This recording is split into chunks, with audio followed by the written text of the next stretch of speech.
And many of those local businesses are pretty much like what you see behind me here. They've set up temporary shop after the riots in November in that trailer, but several more just over to the right here, like this nail salon, burned down in November, still pretty much no change several months later. Neil, back to you.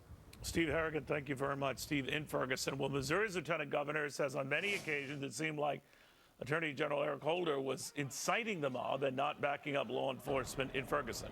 Bishop E.W. Jackson agrees. I'm wondering, Bishop, where we go now, because the damage was done, or the inflammatory rhetoric was used.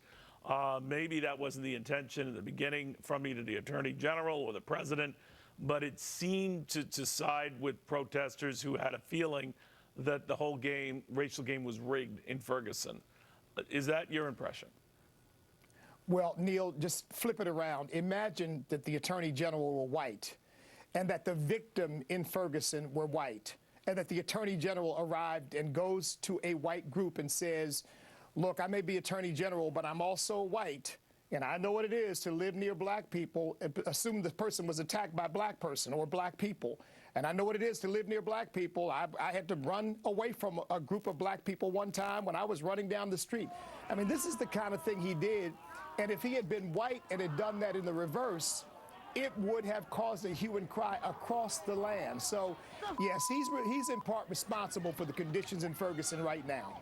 And those conditions include a lot of, minority-owned businesses that are still shuttered and not getting any customers. And now, separately, we're hearing real estate prices that have come crashing down. Obviously, people are very leery of moving anywhere near this area. What can anyone in Washington do to correct any of this?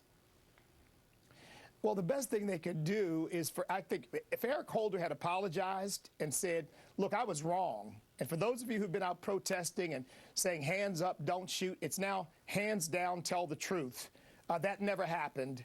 We need to support these businesses that are trying to get back on their feet. We need to bring peace to this community. We need to figure out how to work together. And in fact, his report did just the opposite. It stoked more unrest and more division. So I think that they need to get on the right side of this thing and start trying to bring people together instead of ripping people apart. And by the way, Neil, it's up to the people in that local community to ignore the likes of Eric Holder and Al Sharpton and, frankly, even the President of the United States, and go on about the business of building their own community.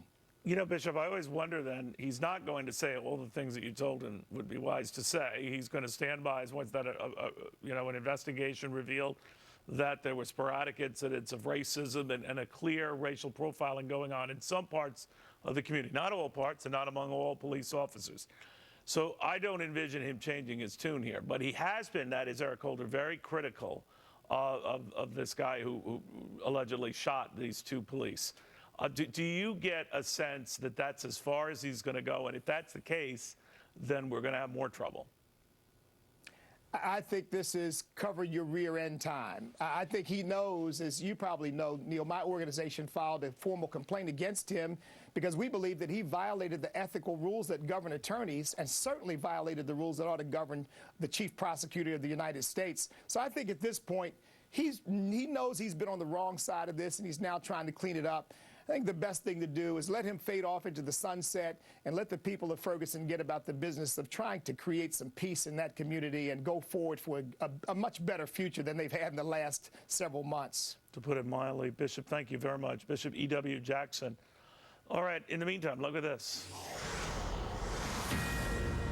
Is Durst now done? Millionaire